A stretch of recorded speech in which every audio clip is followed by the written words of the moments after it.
Hello, hello, hello. Welcome back to the Making the Turn podcast. We watched the Genesis Scottish Open last week, and this week we have the British Open, the Open at Royal Birkdale.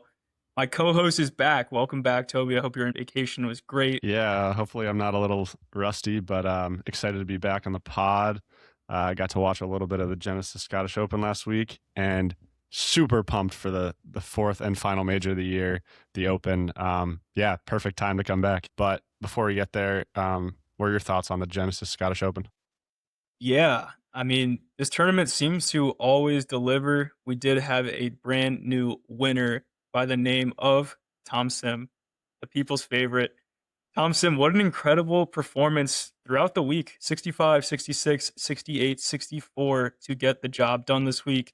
And it was pretty sweat-free come Sunday afternoon. I guess that was Eastern. They finished up in Scotland. But Tom Sim, Thursday 65, Sunday 64 gets the job done. It was bogey-free on Sunday.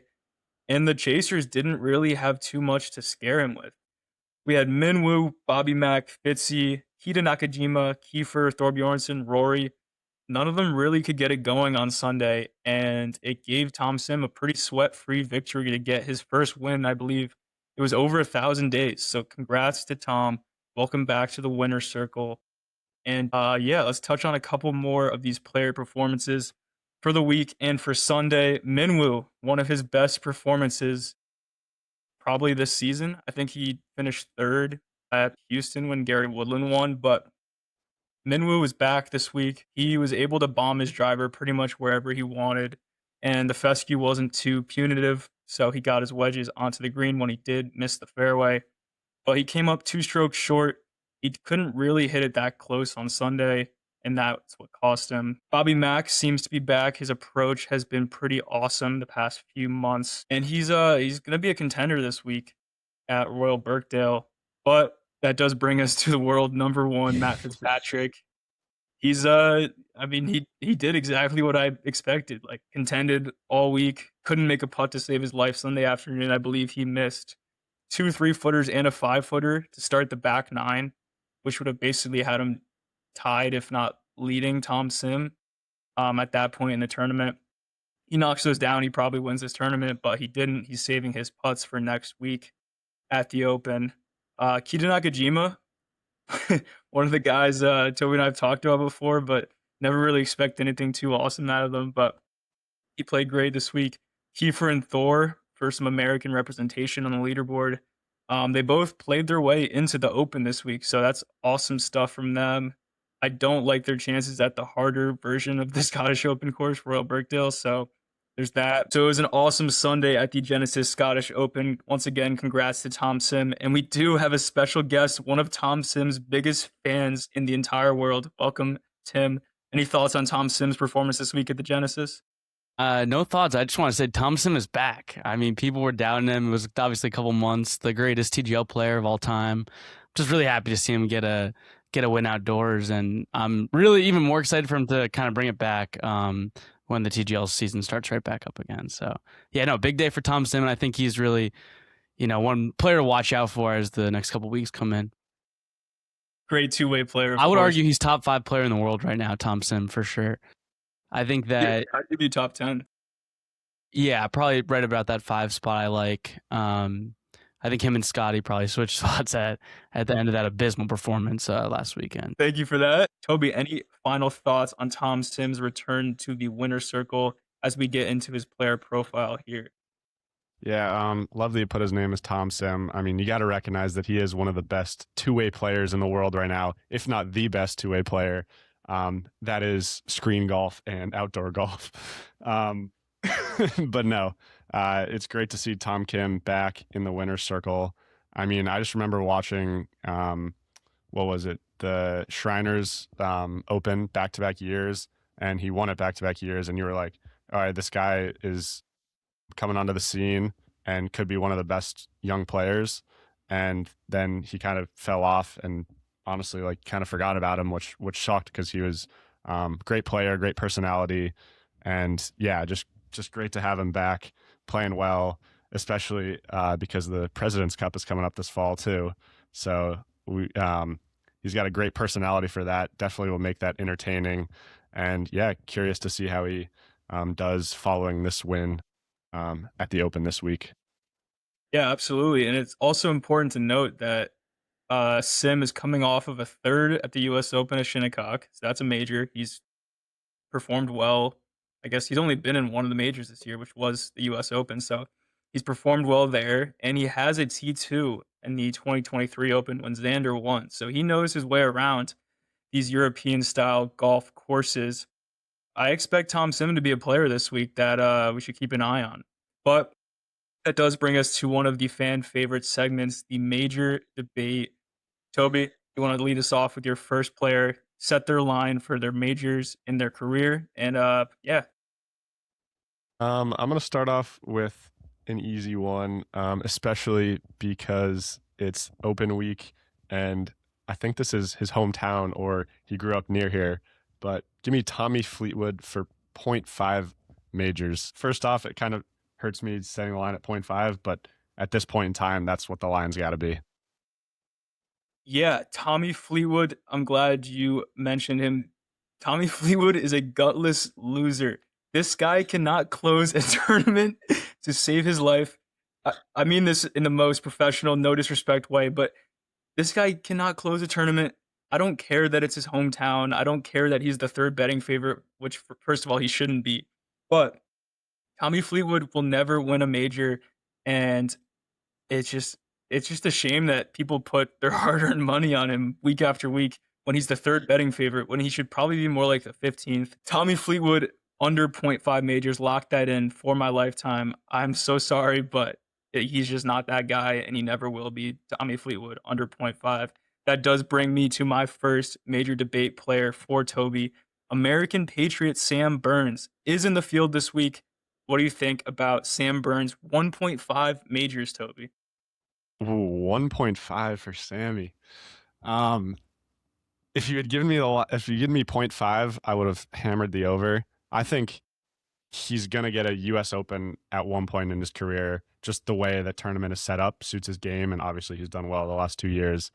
And it happens to fall in the month of June, so yeah, June Sam Burns gonna get a U.S. Open. As far as 1.5 majors go, I'm gonna have to hit the under. Do love the guy, but I just don't see him having the game to win over one major. So sorry, June Sam Burns. You'll get your U.S. Open eventually, but that might be it. Why can't he win 2 U.S. Opens in June? Because Scottie's got the other one. Uh-oh. Wash Scottie. Yeah, and Sam Burns also worth mentioning has another kid on the way. That's super exciting. I think he honestly has the Scottie Scheffler archetype where he kind of turns into a family man. Although Scottie's been able to keep up his game. I don't know if June Sam Burns. I love how I just include his name in the title every time. I just don't know if he can keep that up. I think he's gonna, yeah, get one major and that's it. Sorry, June Sam Burns. That brings me to my next question for you, Jordan, and I'm going to go with a little different style here. I'm going to do, who do you think gets a major? Well, you could say that neither of them get a major, but who do you think out of these two would get a major first? And those two people are going to be Joaquin Niemann and Siwoo Kim. Joaquin Niemann and Siwoo Kim. Give me Joaquin Niemann. Coming off of his T3, if you give back the 2 strokes when the USGA stroked him twice, give him back those 2 strokes, remove those from history. He does finish T3 at Shinny. That was his best major performance ever. I think he's primed to. I think he got the monkey off his back. I think he's ready to perform at majors. I mean, why not even this week? I think he could play well at this course. It's kind of a wedge fest, especially if it's going to be irons off the tee. Siwoo Kim, unfortunately, he falls into the category of gutless losers along with Tommy Fleetwood. I know Siwoo has won full field events before, but that was almost a decade ago at this point. So Siwoo, I don't think I would ever want to watch him hit a 4-foot putt on a Sunday afternoon at a major. Therefore, I think Joaquin Niemann is more likely to get a major of those two. No guarantee either of them ever do, but give me Joaquin Niemann to be the first of those two players to get a major. Honestly, great question.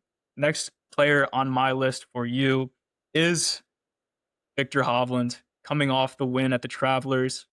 Elite ball striker, kind of a head case. Any thoughts on Victor Hovland? 0.5 majors, keep it simple. Hmm. Um, that's a good one right there. Love how you're picking the players that I enjoy watching and root for. These are hitting close to home, but unfortunately, I'm gonna have to go under for Victor Hovland as well. I just think, I mean, you kind of said it there. Like he's streaky, he can get in his own head. Um, that honestly plays into like maybe he could get on a hot streak and snag one. Like we saw him at the Travelers beat Scottie 1-on-1, just straight up. Um, but I just think his game's like it's just way too streaky. Um, and especially at a major, like yeah, I just sorry, Victor. I'm hammering your under. Would really love to see it though. I have two names written down here. I thought you were gonna say one of them. Um, but I'm gonna have to go with the other, and that will be Alex Fitzpatrick. Um, younger brother to world number one. Does he get a major in his lifetime? A Fitzy. Wow, I was not expecting that one from you. I'm also curious who the other name was, but we'll talk about that later.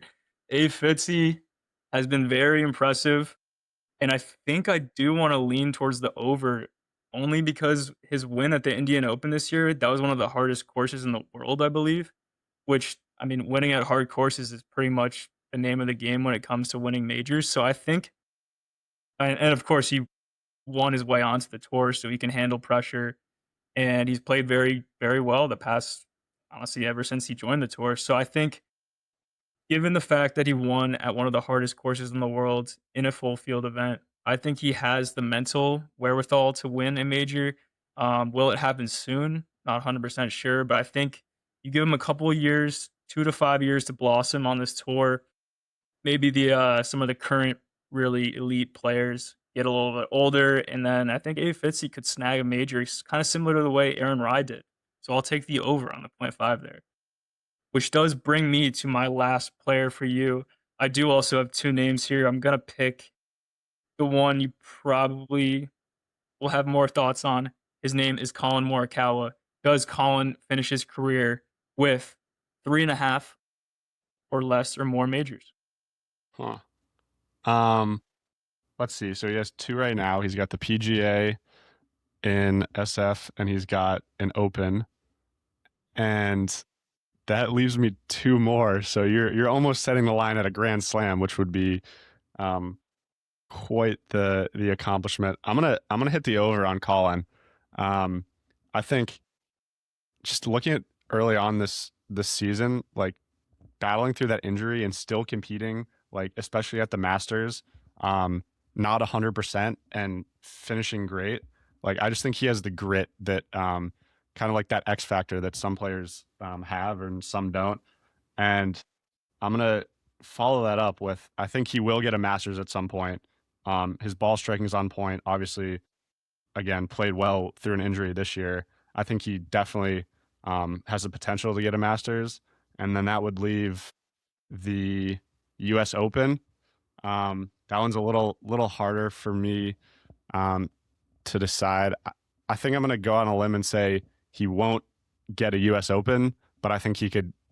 His game is suited to get another major, and that would be the Open, which is why I'm super excited to see how he plays this week.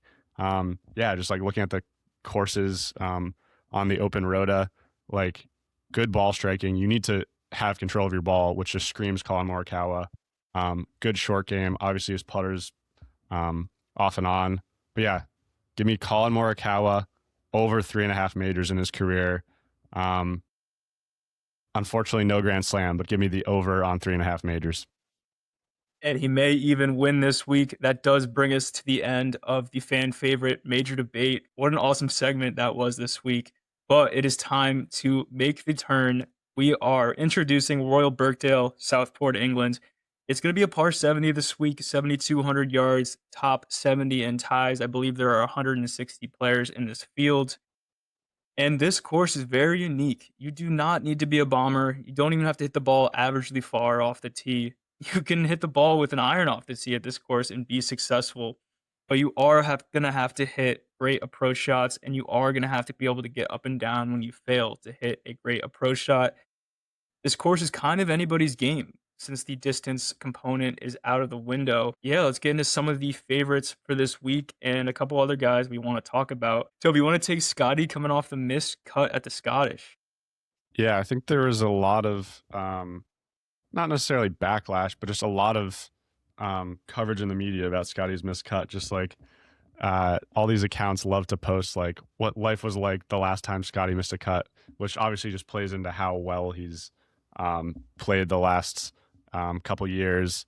I think he's going to be chilling this week.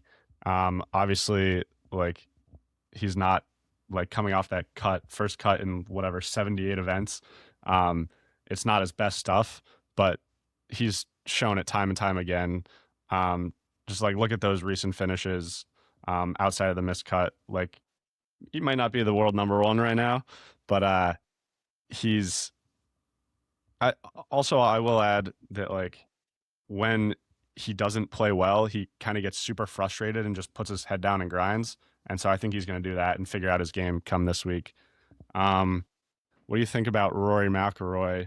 Obviously had one tougher day in Scotland, but played pretty well at a links course. Yeah, I think Rory's ready to go for the Open this week. I watched a lot of his Saturday rounds at the Genesis where he couldn't hit the side of a barn if he tried. Um, it was like 4 or 5 approach shots in a row that didn't even sniff the green, and it completely shot him out of the tournament. He does fire a -6 round on Sunday to get back into the top 5, which is pretty impressive. Just from a mentality, like mental fortitude standpoint.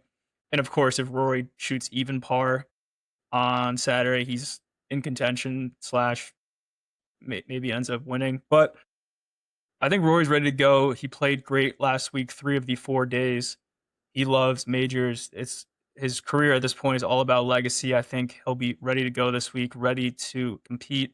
And I wouldn't be surprised if he hoists the trophy come Sunday. Wouldn't love it for my personal fanhood, but I would not be surprised if Rory won this week. But that brings me to the world number one, as proclaimed by the Making This Turn podcast, Matthew Fitzpatrick. Now that I look at his recent finishes, it's not as impressive as Scottie's, which makes me almost want to walk back my statement, but I will stand by it. Scottie missed the cut last week. Fitzy finishes 3rd and probably should have won if he made his tap-ins. Matt Fitzpatrick, probably the people's favorite to win this week. A lot of people online are touting Fitzy to win this week, and I don't see any reason why not to. So Fitzy's going to be popular. People are going to be paying attention to him this week, and I would not be surprised if he takes home his 2nd major. Any thoughts? We did talk about Fleetwood a little bit earlier. You want to just say a little bit about Fleetwood and then get into the American Patriot that is Sam Burns?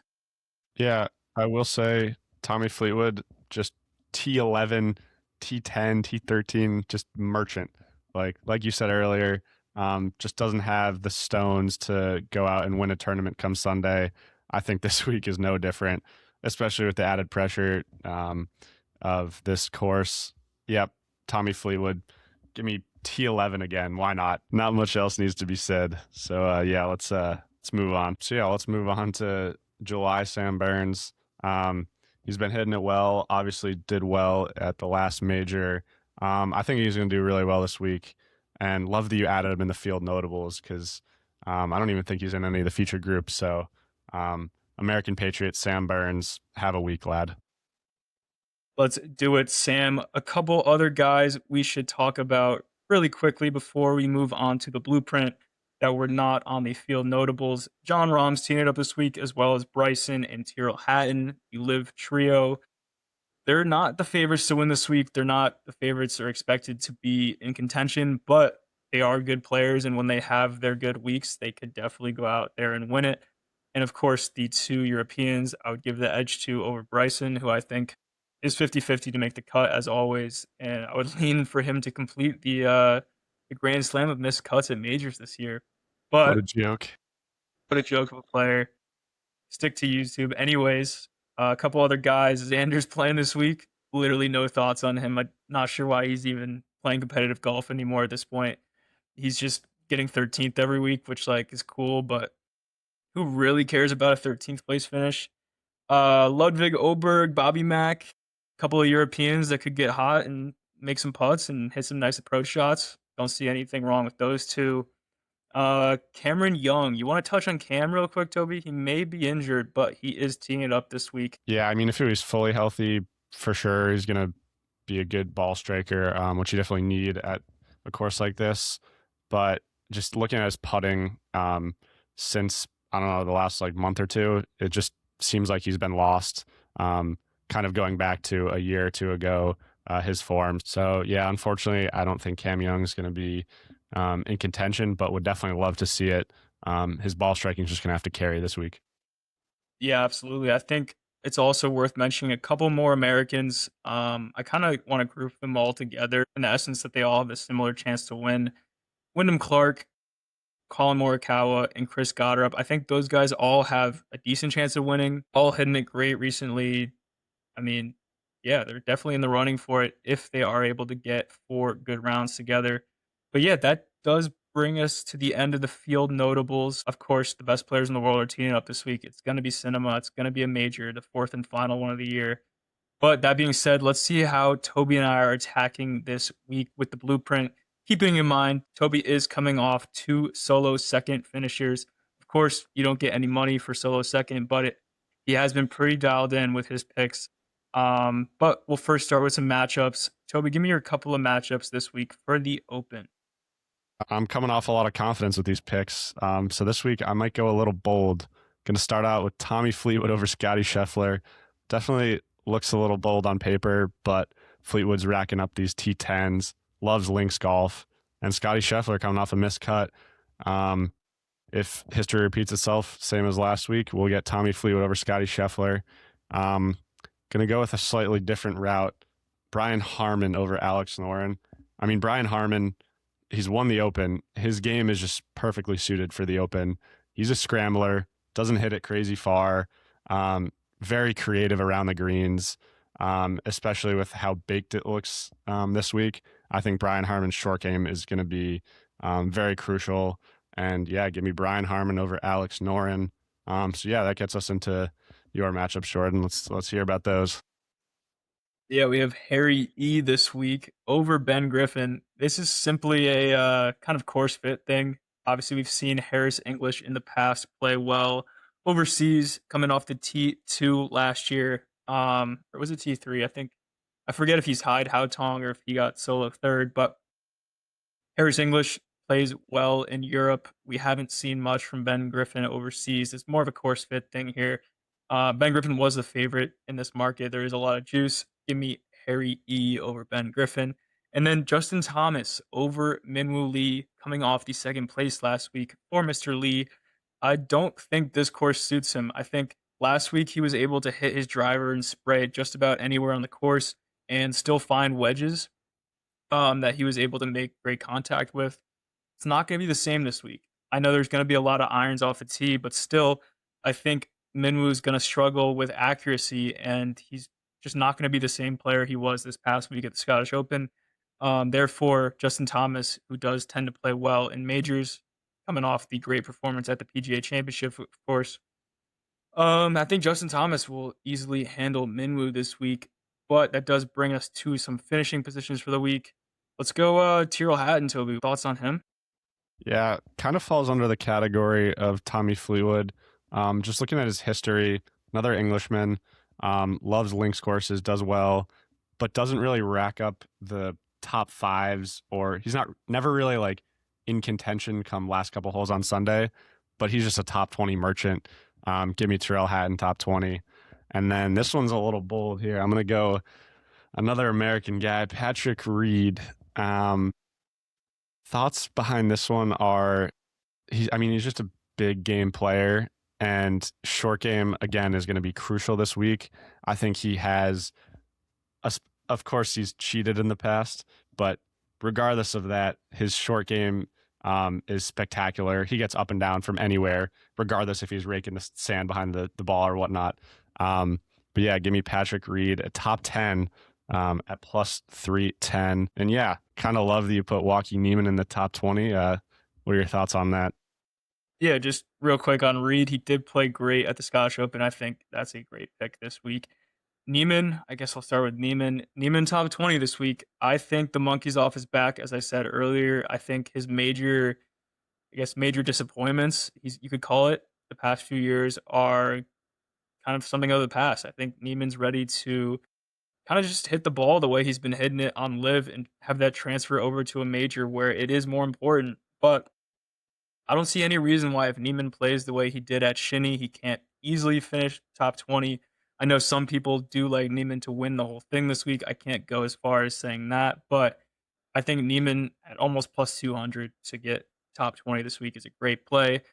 And then very simple, running this back from last week as I did hit Fitzy top 20 and Rory top 10 last week. Rory top 10 again. He's playing great. He had one bad round last week, still finishes top 6 very easily. Even if he puts together another set of 3 really good rounds and 1 mediocre round, I think he cruises to this top 10 at minus 105. But what we've all been waiting for, Toby's outrights for the week, coming off Max Homa at the John Deere Classic. And who was the other one? Minwoo Lee last week. And Minwoo at the Genesis Scottish Open. Toby, talk to me about your picks for this week. Listen up closely, folks. Well, if history repeats itself, bet these guys solo second. That would be quite the bet. I'll start off with Russell Henley. Again, one of these guys that just plays well in tough conditions. I think this course is going to play pretty difficult this week. It's baked out. Obviously, we saw that tweet that some 5 irons are going 300 yards, which is an advantage when you're hitting the fairway, you're getting some rollout. But I think that's going to make these greens super tricky. You're going to need good short game, good putting, and also, again, if the wind kicks up, Russell Henley, one of the better iron flighters out on tour. Hopefully I enunciated that well enough. But he can really flight his ball, hit that low tee shot, low iron shot. It's going to be crucial. And yeah, he's shown it in big events. Give me Russell Henley. Aaron Rai. I'll give my reasoning first. He's first thing that comes to mind is just how meticulous he is about his game. Obviously, he's got his iron head covers, his double gloves. He just goes about the game in a manner that not a lot of people do. So meticulous. And again, his driver, I'm just thinking back to the PGA when he won, was so dialed. It seemed like he wasn't ever going to miss a fairway. And that's really what you're going to need here. You're going to need that driving accuracy. Distance, not really an issue. And he really proved that at the PGA and this course. So Aronimink and Birkdale are going to play kind of similar in that regard, where you're going to need to be hitting fairways. And I think Aaron Rai proved it at the PGA that he can compete. And yeah, he wasn't hitting it the farthest, which obviously, again, suits this course. Give me Aaron Rai, a little bit of a long shot, plus 6,800, but I think he has what it takes, and he's proven it this year. And also would be so crazy if Aaron Rai out of nowhere wins 2 majors in a calendar year. That would be quite the story. That rounds out my outrights. What do you have in store for us, Jordan? Aaron Rai, Player of the Year candidate if he does get the job done this week. But as Toby and I have been discussing this entire podcast, as Royal Birkdale is scorched right now, the fairways are rolling out. You don't have to even hit driver, maybe even once, maybe just on the par 5s this week.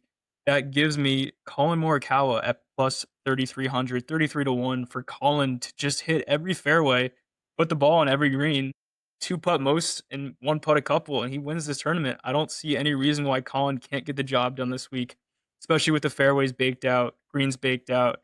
One of the most accurate players ever. Give me Colin Morikawa, 33 to 1 to win the Open this week and get his 3rd major, one step closer to his 4th in the major debate segment we were talking about. Kind of along the same route. I know Justin Rose hits the ball pretty far for his age, but you give Rosie some irons and off the tee and he hits his fairways, he's going to get hot with his approach. And I don't see any reason why Justin Rose has lack of motivation to go out there and win this week. Obviously, he has 1 major in his career. Yeah, I think Rosie's going to play great in his home country. England's in the World Cup semifinals. I don't see any reason why Rose can't get the job done this week at 41-1. But that does bring us to the end of the Making the Turn podcast for this week. Any final thoughts about Birkdale or anything in the golf world, Toby, before we sign off? Yeah, first things first, as I'm looking at my notes over here, just wanted to mention the fourth or fifth player I had in my major debate was the one and only Zach Boshow at 0.5 majors. Side note, I think he gets it done. But no, it's back to the Open. Yeah, super excited for this week. I think it's going to be such a different look than the rest of the majors this year. Obviously, Shinnecock got a little baked out and played super tough, especially around the greens. But I think the Open just has so much to offer. You're going to see shots that you've never seen the entire year. Guys are going to be pulling like 4 and 5 irons off the green and just kind of bumping them into the hills and playing crazy shots. And honestly, one of the most fun tournaments to watch. So yeah, super excited for that.